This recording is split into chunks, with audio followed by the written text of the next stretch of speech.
আল্লাহ রাব্বুল আলামিন বলেন ওয়া ইলা আদিন আখাহুম হুদা, আল্লাহ তাআলা বলেন আমি আদ গোত্রের জন্য তাদের ভাই হুদ আলাইহিস সালামকে প্রেরণ করলাম।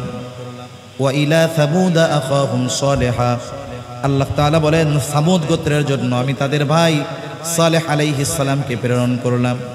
ওয়া ইলা মাদিয়ানা আখাহুম শুআইবা, মাদিয়ানবাসীর জন্য আল্লাহ প্রেরণ করলেন শুআইব আলাইহিস সালামকে। কত বড় জলিলুল কদর পয়গম্বর মুসা আলাইহিস সালাম। পবিত্র কোরআনুল কারীমের মধ্যে সবচাইতে বেশি বার মুসা আলাইহিস সালামের কথা আসছে, প্রায় 162 বার। মুসা আলাইহিস সালাম কত জলিলুল কদর পয়গম্বর, আল্লাহ তাআলার সাথে সরাসরি তিনি কথা বলতেন। আল্লাহ তাআলা বলেন ওয়া কাল্লামাল্লাহু মুসা তাকলিমা, আল্লাহ তাআলার সাথে সরাসরি কথা বলতেন মুসা আলাইহিস সালাম। জলিলুল কদর পয়গম্বর মুসা আলাইহিস সালাম বনি ইসরাইলদের নবী। বনি ইসরাইলদের থেকে যারা ইহুদি তারা বলে শুধু আমাদের নবী, ইহুদিদের দাবি হলো শুধুমাত্র আমাদের নবী। হযরত ঈসা আলাইহিস সালাতু ওয়াস সালাম কত বড় জলিলুল কদর পয়গম্বর, পিতাবিহীন আল্লাহ তাআলা তাকে দুনিয়ায় পাঠাইছে। আল্লাহ তাআলার কত বড় কুদরত, মাতৃ কোড়ে থাকা অবস্থায় নিজের নবুয়তির খবর উম্মতরে জানায় দিছে। যখন ঈসা আলাইহিস সালাম মায়ের গর্ভে আসছে, ভূমিষ্ঠ হওয়ার সময় হয়ে গেছে, লম্বা ইতিহাস। সর্বশেষ কথা হলো ঈসা আলাইহিস সালাম দুনিয়ায় আসলেন। এইবার মারিয়াম আলাইহিস সালাম কোলে নিয়ে ঈসা আলাইহিস সালামকে তার গোত্রের লোকের কাছে আসছে। সবাই জানে মারিয়ামের কারো সাথে বিবাহ হয় নাই। স্বাভাবিকভাবে যেই মেয়ের বিবাহ হয় নাই, কারো সাথে মেলামেশা হয় নাই, সন্তান হইল, তার মানে স্বাভাবিকভাবে এটাকে সবাই খারাপ দৃষ্টিতে দেখবে। যখন বাচ্চা কোলে নিয়ে মারিয়াম আলাইহিস সালাম আসছে, তার কওমের লোকেরা বলতেছে ইয়া উখতা হারুন মা কানা আবুকি ইমরাআ সাউইন ওয়া মা কানাত উম্মুকি বাগিয়া। হে হারুনের বগ্নি, মা কানা আবুকি ইমরাআ সাউইন ওয়া মা কানাত উম্মুকি বাগিয়া, তোমার বাপ তো খারাপ মানুষ না, তোমার মাও তো এরকম সীমা লঙ্ঘনকারী ছিল না, খারাপ চরিত্রের ছিল না। তার মানে বলতে চায় বাচ্চা তুমি কোথায় পাইলা? এমত অবস্থায় মারিয়াম আলাইহিস সালাম কোনো কথা বলেন না, ইশারা দিলেন কোন দিক, ফাশারাত ইলাইহি, ছোট যেই বাচ্চাটা কোলে তার দিকে ইশারা দিয়া কয় আমাকে কিছু জিজ্ঞেস করো না, এরে সব কিছু জিজ্ঞেস করো। এখন বলেন তো, সদ্য ভূমিষ্ঠ বাচ্চা ও তো ঠিক মতো কান্নাও করতে পারে না, জিজ্ঞাসা করতে বলে ওই বাচ্চারে। মারিয়াম আলাইহিস সালাম চুপ, ইশারা দিছে আমারে কিছু জিজ্ঞাসা কইরো না, সব কিছু এরে জিজ্ঞাসা করো। এবার তারা বলে ক্বালু কাইফা নুকাল্লিবু মান কানা ফিল মাখদি সাবিয়া, হায় রে এই দুগ্ধপোষ্য শিশু এটা আবার কেমনে কথা বলবে? তুমি কি বলো, এটা কিভাবে কথা বলবে এই বাচ্চা? আল্লাহ তাআলা মায়ের কোলে ঈসা আলাইহিস সালামের জবানকে খুলে দিলেন। এইবার ঈসা আলাইহিস সালাম মায়ের কোলে জবাব দিচ্ছে ক্বালা ইন্নী আবদুল্লাহ আতানিয়াল কিতাবা ওয়া জাআলানি নাবিয়্যা। কয় বছরের বাচ্চা? একদিনের বাচ্চা। কয় দিনের? আরে আপনার বাচ্চা তো 12 বছর বয়স, কালিমাই ঠিক মতো কইতে পারেন। 4 কালিমা যদি জিজ্ঞাসা করেন ওর অবস্থা খারাপ হয়ে যায়। ঈসা আলাইহিস সালাম মায়ের কোলের মধ্যে বলতেছে ইন্নী আবদুল্লাহ, আমি কার বান্দা? জোরে বলেন। কারণ তখন তাদের মধ্যে দুইটা ভাগ হয়ে গেছে। এক দল ঈসা আলাইহিস সালামের মাকে জিনার অপবাদ দিচ্ছে, আর এক দল যারা ইহুদি ওরা বলতেছে ওটা হলো ব্যভিচারিণী। নাউজুবিল্লাহ বলেন। ইহুদিরা মারিয়াম আলাইহিস সালামের ব্যাপারে অপবাদ দিয়েছে। আল্লাহ তাআলা এই কারণে কোরআনুল কারীমের মধ্যে তাদের উপরে লাআনতের কথাও বর্ণনা করেছেন। আবার যারা নাসারা খ্রিস্টান হইছে এরা কয় যেহেতু বাপ নাই তাইলে এর বাপ মনে হয় আল্লাহ। নাউজুবিল্লাহ বলেন। এজন্য আল্লাহ তাআলা কোরআনুল কারীমের মধ্যে বলেন ওয়াকালাতিন নাসারাল মাসীহ ইবনুল্লাহ, যারা খ্রিস্টান নাসারা এরা বলে ঈসা আলাইহিস সালাম হলো আল্লাহর সন্তান। এদের সবার কথার জবাব ঈসা আলাইহিস সালাম মায়ের কোলে দিয়ে বললেন, আমার মা ব্যভিচারিণীও না, আমি আল্লাহর সন্তানও না। কে আমি? বলে, ইন্নী আবদুল্লাহ, আমি হলাম আল্লাহ তাআলার গোলাম। সাথে সাথে নিজের নবুয়াতির খবর দিয়ে দিলেন। আতানিয়াল কিতাবা ওয়া জাআলানি, আমাদের মূল জিনিসটা হলো রূহ। আল্লাহ তাআলা আদম আলাইহিস সালাম থেকে সৃষ্টি করেছে। আল্লাহ তাআলা আদম আলাইহিস সালামকে বানাইছেন মাটি দিয়া নিজের হাতে। আল্লাহ তাআলা আদম আলাইহিস সালামের ব্যাপারে বলেন, খলাকতু বিয়াদাইয়া, আমি তোমারে নিজের হাতে সৃষ্টি করেছি। সুবহানাল্লাহ বলেন। আর আদম আলাইহিস সালাম থেকে আমাদের বের করছে। আমাদের মূল হলো রূহ। এ দেহ স্ট্রাকচার এটা কিছুই না। প্রত্যেকটা মানুষের মূল হলো তার রূহ, যেটা না থাকলে এ দেহের কোনো দাম নাই। তবে এই রূহ কেমন বস্তু এটা দেখা যায় না, ধরাও যায় না। এটা আল্লাহ তাআলার নির্দেশ। যখন মক্কার কাফেররা আমার আপনার নবীর নবুয়তির ব্যাপারে পেরেশানি হয়ে গেছে যে মুহাম্মদ নবী হয় কেমনে, আবার যেই আখলাক যেই চরিত্র সে নবী না হইয়াই বা থাকে কেমনে, এখন আসলে নবী কিনা এটা জাস্টিফাই করার মতো যোগ্যতা কুরাইশ কাফেরদের ছিল না। কারণ ইসমাইল আলাইহিস সালামের পরে কুরাইশদের মধ্যে আর কোনো নবী আসে নাই আমার আপনার নবীর আগ পর্যন্ত। তাহলে নবী কে হতে পারে, কোন কোয়ালিফিকেশন থাকলে, কি যোগ্যতা থাকলে নবী হয়, এটা জানবে কারা? যাদের বংশে ধারাবাহিকভাবে নবী আসছে। এরা চলে গেছে মদিনায় আহলে কিতাবদের কাছে, একজন ইহুদি আলেমের কাছে, যা বলছে যেমন একজন লোক আমাদের মুহাম্মদ, সে নিজের নবী দাবি করতেছে। ইহুদিদের মধ্যে যেহেতু বনি ইসরাইলের মধ্যে ধারাবাহিকভাবে নবী আসছে, সুতরাং তারাই জানবে কোন ব্যক্তি নবী হতে পারে। মক্কার কাফেররা কয়েকজনকে পাঠায় দিছে, দুইজনকে যাও মদিনায় গিয়ে ইহুদি আলেমদের কাছে যাই না আসো যে মুহাম্মদ নবী কি নবী না কেমনে বুঝবো। ওরা গেছে, যায় সব কিছু বলছে। ওরাও বুঝতে পারছে যে নবী আসার সময় তো কাছায় গেছে। তিনটা প্রশ্ন শিখাই দিছে। কয় প্রশ্ন? জোরে বলেন কয়টা? আর একটু জোরে বলেন কয়টা? আপনাদের বাড়ি কোন জায়গায়? নিজের বাড়ির নামও কইতে পারে না, একই অবস্থা। লজ্জা লাগতেছে কইতে? জোরে বলেন কোথায়? এই যে দ্বিতীয় স্বাধীনতার বীজ বপন হয়েছে এই রংপুরে। এই জায়গার থেকেই প্রথম বুক পেতে দিয়েছে জালিমের সামনে। এরা তো বুক পাইতা দিছে, বুক খুইলা। আপনারা দেখি মুখই খুলেন না। হ্যাঁ, কি অবস্থা? তাহলে প্রশ্ন কয়টা শিখাই দিছে? জোরে বলেন কয়টা? তিনটা প্রশ্ন শিখিয়ে দিয়েছে। ওয়ালাইকুম আসসালাম, ভালো আছেন? আচ্ছা, ভালো আছেন না? তিনটা প্রশ্নের মধ্যে একটা প্রশ্ন হলো কি, যে জিজ্ঞাসা করবা রূহ কি জিনিস। নবীজির কাছে তারা এসে এই তিন প্রশ্ন করেছে, লম্বা ইতিহাস। নবীজির ইনশাআল্লাহ বলতে মনে নাই, ইনশাআল্লাহ বলতে ভুলে গেছেন। বলছে আগামী দিন কয়া দিমুনে, কারণ জিব্রাইল তো প্রতিনিয়ত আসতেছে, এই জন্য নবীজি ইনশাআল্লাহ বলতে ভুলে গেছেন। ওহি আসা কিছুদিন বন্ধ ছিল, ও ঘটনা আলাদা। সর্বশেষ আল্লাহ তাআলা উত্তর পাঠায় দিলেন। কারণ কি এই তিন প্রশ্ন করার? ও ইহুদি আলেম জানে এই তিনটা প্রশ্নের জবাব কোনো সাধারণ মানুষ দিতে পারবে না। কারণ এই তিন প্রশ্নের জবাব যিনি দিতে পারবেন নিঃসন্দেহে তিনি পয়গম্বর, কোনো সন্দেহ নাই। এজন্য এই তিন প্রশ্ন শিখায় দিছে, যে জিজ্ঞাসা করে রূহ কি জিনিস। নবীজির কাছে ওই যে 15 দিনের মতো ওহি বন্ধ থাকার পরে জিব্রাইল আলাইহিস সালাম নিয়ে আসছে ওহি। আয়েশা বলতেছে, ওয়াসআলুনাকা আনির রূহ কুলির রূহু মিন আমরি রাব্বি ওয়া মা উতিতুম মিনাল ইলমি ইল্লা কলিলা। যেহেতু আয়াতটা সামনে চলে আসলো, একটু কথাও বলার দরকার। আল্লাহ তাআলা বলেন, তারা আপনার কাছে জানতে চায়, জিজ্ঞাসা করে রূহ কি জিনিস।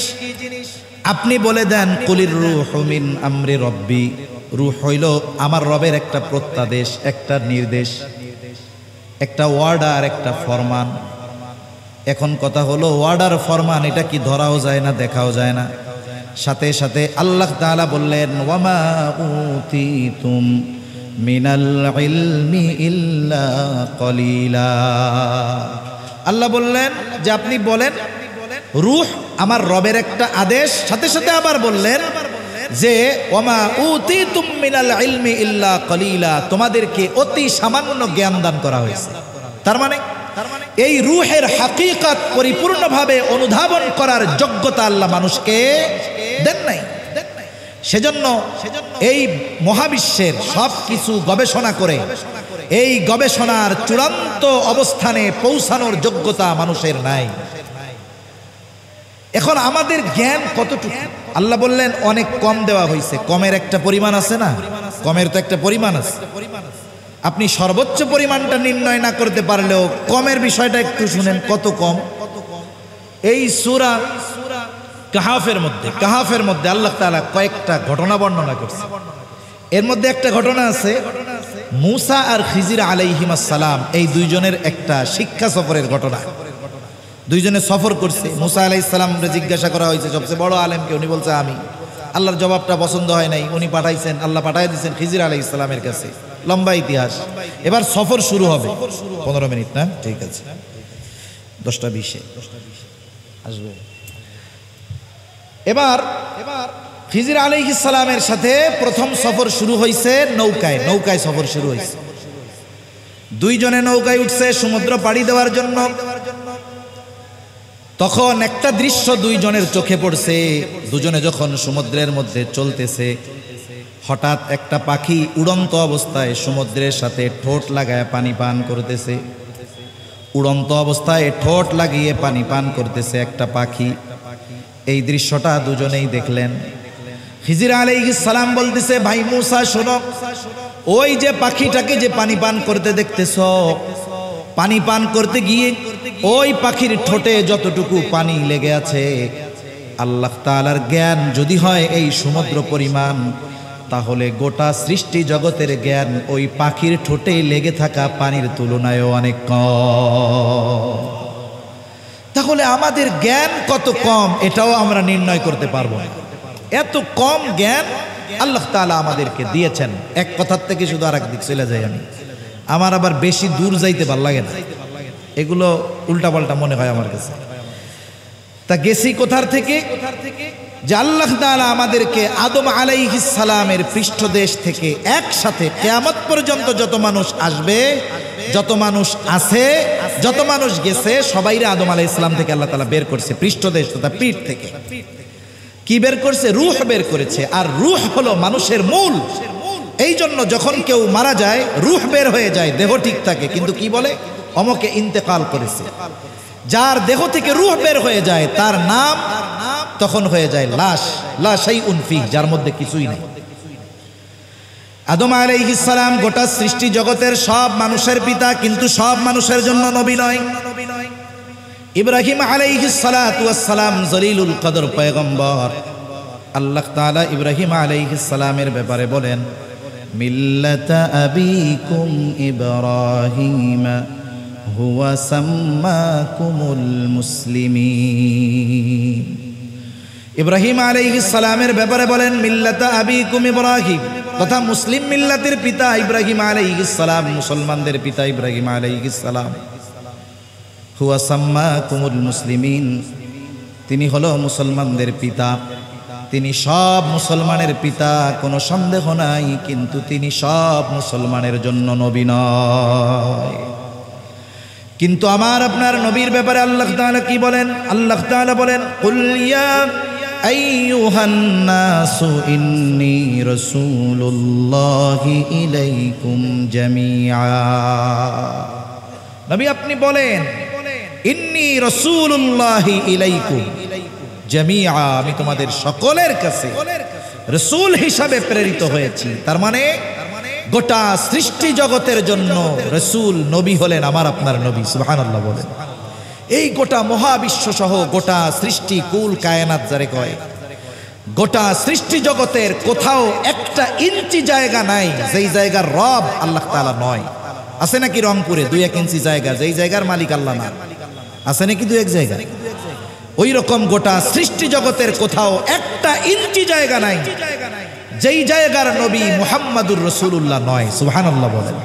তার মানে নবী ওই জায়গার নবী যেই জায়গার রব আল্লাহ, আল্লাহ যেই জায়গার রব, আমার আপনার নবীও সেই জায়গার নবী। সুবহানাল্লাহ বলেন।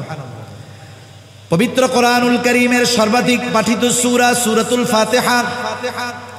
সূরা ফাতিহার শুরুতেই আমরা পড়ি আলহামদুলিল্লাহি রাব্বিল আলামিন। আমরা বলি সকল প্রশংসা আল্লাহর জন্য। কে বলে? যিনি জগৎ সমূহের রব, প্রতিপালক। আল্লাহ হলেন রব্বুল আলামিন। ওই রব্বুল আলামিন আল্লাহ আমার আপনার নবীর ব্যাপারে বলেন ওয়ামা আরসালনাকা ইল্লা রাহমাতাল লিল আলামিন। আমার আপনার নবীর ব্যাপারে আল্লাহ তাআলা বলেন হাবিব, আপনাকে আমি জগৎ সমূহের জন্য রহমত হিসাবে প্রেরণ করেছি। তাহলে আল্লাহ হলেন জগৎ সমূহের রব, আর নবীজি হলেন জগৎ সমূহের জন্য রহমত। সুবহানাল্লাহ বলেন। তার মানে আমার আপনার নবী যেই জায়গার রহমত সেই জায়গারও নবী। এজন্য কবি কত সুন্দর কথা বলেন, রবুবিয়ত খোদা কি হ্যায় জাহাঁ তাক, নবুয়তি মুস্তাফা কি হ্যায় উহা তাক। আল্লাহ তাআলার রবুবিয়তের বিস্তৃতি যত দূর, আমার আপনার নবীজির নবুয়তির বিস্তৃতি তত দূর। যেই জায়গার রব আল্লাহ, ওই জায়গার নবী এবং রহমত মুহাম্মাদুর রাসূলুল্লাহ। যেমন বিশ্বব্যাপী আল্লাহ তাআলার আইনই চলবে এই সৃষ্টি জগতে, যেমন আল্লাহর আইন গোটা সৃষ্টি জগতের জন্য প্রযোজ্য, অনুরূপভাবে মুহাম্মাদুর রাসূলুল্লাহর আদর্শ গোটা সৃষ্টি জগতের জন্য প্রযোজ্য। ঠিক কিনা কও? এজন্য আমার আপনার নবী হলেন সর্বশেষ নবী। নবুয়তের পূর্ণতা আল্লাহ তাআলা প্রদান করেছেন। আমার আপনার নবীর পরে কোনো নবী আসবে না, ছায়া নবী, জিল্লি নবী, কোনো নবী দুনিয়া আসবে না। এই জন্য যারা এই কথায় বিশ্বাস করে নবীর পরে নবী আছে, ওরা নিঃসন্দেহে কাফের, কোনো সন্দেহ নাই। কারণ আল্লাহ তাআলা কোরআনুল কারীমের মধ্যে সুস্পষ্ট ঘোষণা করে দিয়ে বলেন মা কানা মুহাম্মাদুন আবা আহাদিম মির রিজালিকুম ওয়ালাকিন রাসূলুল্লাহি ওয়া খাতামান নবিয়্যিন। আল্লাহ তাআলা বলেন মুহাম্মদ সাল্লাল্লাহু আলাইহি ওয়াসাল্লাম কোন পুরুষের পিতা নন, ওয়ালাকিন রাসূলুল্লাহ, তিনি হলেন আল্লাহর রাসূল, তারপরে আর কোনো নবী নাই। ওয়া খাতামান নবিয়্যিন, তিনি হইলেন শেষ নবী। এই ঘোষণা যিনি দিয়েছেন তিনি কে? জোরে বলেন, আর একটু জোরে বলেন না কে? এখন এই কোরআনুল কারীম এমন এক জীবন বিধান কিতাব, এই কোরআনুল কারীম কেউ যদি অবিশ্বাস করে সে কাফের। কাফের হওয়ার জন্য গোটা কোরআন অবিশ্বাস করা লাগে না। কোরআনের একটা আয়াত, একটা শব্দ, একটা অক্ষর যদি কেউ অবিশ্বাস করে নিঃসন্দেহে সে বেঈমান। কোরআনুল কারীমে অনেকগুলো অক্ষর আছে। সূরার শুরুতে একটা অক্ষর, যেমন এক সূরার শুরুতে আছে নুন, এক সূরার শুরুতে আছে কফ, এক সূরার শুরুতে আছে সদ। এগুলো কোরআনুল কারীমের মধ্যে আছে, আমরা পড়ি। এগুলোর অর্থ কি, মর্মার্থ কি, ব্যাখ্যা কি, যে যাই বলুক, গোটা দুনিয়ার সব মুফাসসির শেষমেশ এই কথা বলে আল্লাহু আ'লামু বিমুরাদিহি। এই নুন কফ সদ এগুলোর দ্বারা উদ্দেশ্য কি কেউ জানে না, আল্লাহ জানে। এখন যদি কেউ বলে যার অর্থ জানি না, উদ্দেশ্য জানি না, ওইটারে মানি না, বলেন তো এই নুন যদি অস্বীকার করে ঈমান থাকবে নাকি চলে যাবে? তাহলে কাফের হওয়ার জন্য একটা অক্ষর, একটা নুক্তা অবিশ্বাস করা যথেষ্ট। এই জন্য যারা আমার আপনার নবীকে শেষ নবী মানে না, এরা কোরআনুল কারীমের অনেকগুলো আয়াতের অস্বীকার করে। এই জন্য ভেজাল মুক্ত কাফের এগুলো। ঠিক কিনা বলেন? আমরা সরকারের কাছে দাবি জানাই রাষ্ট্রীয়ভাবে কাফের ঘোষণা করেন। আমাদের দাবি যদি মানে তাও কাফের, না মানলেও কাফের। ঠিক কিনা বলেন? এখন প্রশ্ন হইল, তাইলে হুজুর না মানলেও যদি কাফের হয় তাইলে রাষ্ট্রীয়ভাবে ঘোষণার দরকার কি? সমস্যাই তো এইটা। আমাদের দেশে কিছু লোক আছে, রাগ করবেন না, মনে করেন লোকটা দেখতে কালো কিন্তু নাম হইল দলা মিয়া। বুঝেন নাই? দলা মানে কি? সাদা, কিন্তু দেখতে সে কুচকুচে কালো, নাম কি? দলা মিয়া। এখন যদি বলে ধলা লোকটা আসতেছে রে, এখন আপনি চিন্তা করছেন কি ফুটফুইটা সাদা এক লোক আসবে, আসার পরে দেখলেন যে আমার চাইতে কুচকুচে কালা একজন মানুষ, তাহলে বলেন তো কথার সাথে বাস্তবের মিল আছে নাকি? নাম যা হয় হোক, মুসলমান নাম হোক আর আহমদি মুসলিম আর যে মুসলিম নাম হোক, সমস্যাই তো এইটা। তারা নবীকে শেষ নবী মানে না, এই জন্য কাফের। কিন্তু তারা নিজেদেরকে পরিচয় দেয় মুসলমান। তারা কাফের পরিচয়ে সমাজে বসবাস করুক, নাগরিক সুবিধাগুলো ভোগ করুক, কোনো অসুবিধা নাই। কিন্তু মুসলিম পরিচয়ে নবীজির খাতমে নবুয়াতকে অস্বীকার করে এই দেশে বসবাস করতে পারবে না। তার রাষ্ট্র তাদেরকে নিরাপত্তা দিবে, কোনো অসুবিধা নাই। কিন্তু মুসলিম পরিচয় নয়, তাদের পরিচয় হবে খাতমে নবুয়াতকে অস্বীকার করার কারণে ওরা কাফের। ঠিক কিনা বলে? এই যে পরিচয় গোপন রেখে ধোকা দেয়, যে এই জন্য আমরা দাবি করি ওদেরকে আলাদা একটা পরিচয় রাষ্ট্রীয়ভাবে রেজিস্ট্রি কইরা দিয়া দেন, যাতে ধোকাবাজি না করতে পারে। নবীও বলেন আনা খাতামুন নবিয়্যিন লা নাবিয়্যা বাদি, আমি শেষ নবী, আমার পরে আর কোনো নবী নাই। একটু পেছন থেকে আবার কথাগুলো শুনি, হুজুর আসলে তো এই জায়গায় আসবে, অসুবিধা নেই। এক নাম্বার, নবীর মাধ্যমে আল্লাহ তাআলা শরীয়তের পূর্ণতা প্রদান করেছেন। 2 নম্বর, নেয়ামতের পূর্ণতা প্রদান করেছেন। 3 নম্বর, নবুয়তের পূর্ণতা প্রদান করেছেন। 4 নম্বর, আমার আপনার নবীর মাধ্যমে আল্লাহ তাআলা উত্তম আখলাকের পূর্ণতা প্রদান করেছে। আমার আপনার নবীর আগে যত নবী এসেছে সব নবী উত্তম আখলাকওয়ালা নবী, কিন্তু আমার আপনার নবী শুধু উত্তম আখলাকওয়ালা নবী নয়, আমার আপনার নবী হলেন উত্তম আখলাক তথা উত্তম চরিত্রে পরিপূর্ণতা দান করনেওয়ালা নবী। এই জন্য আল্লাহ তাআলা কোরআনুল কারীমের মধ্যে বলেন ওয়া ইন্নাকা লাআলা খুলুকিন আযীম, আপনাকে মহান চরিত্রে অধিষ্ঠিত করা হয়েছে। আর নবীজিও নিজের চরিত্রের ব্যাপারে বলেন ইন্নামা বুইসতু লিউতাম্মিমা মাকারিমাল আখলাক, আমাকে উত্তম চরিত্রে পূর্ণতা প্রদানার্থে প্রেরণ করা হয়েছে। নবীজির মাধ্যমে উত্তম আখলাক পূর্ণতা লাভ করেছে। এখন বলেন, যেই নবীর মাধ্যমে উত্তম আখলাক পূর্ণতা লাভ করলো, আমরা যদি ওই নবীর আখলাক চরিত্রের অনুকরণ নিজের জীবনের সাথে বাস্তবায়ন করি, তাহলে দুনিয়া আখিরাতের সফলতা আসবে কি আসবে না? জবান খুলে বলেন। দুনিয়া আখিরাতের সফলতা আমাদেরকে স্পর্শ করবে ইনশাআল্লাহ। আলহামদুলিল্লাহ, আমাদের আজকের মাহফিলের মধ্যমণি খতিবে বাঙ্গাল আল্লামা জুনায়েদ আল হাবিব সাহেব চলে এসেছেন। আমরা একটা তাকবীর দিতে, জবান খুলে নারায়ে তাকবীর।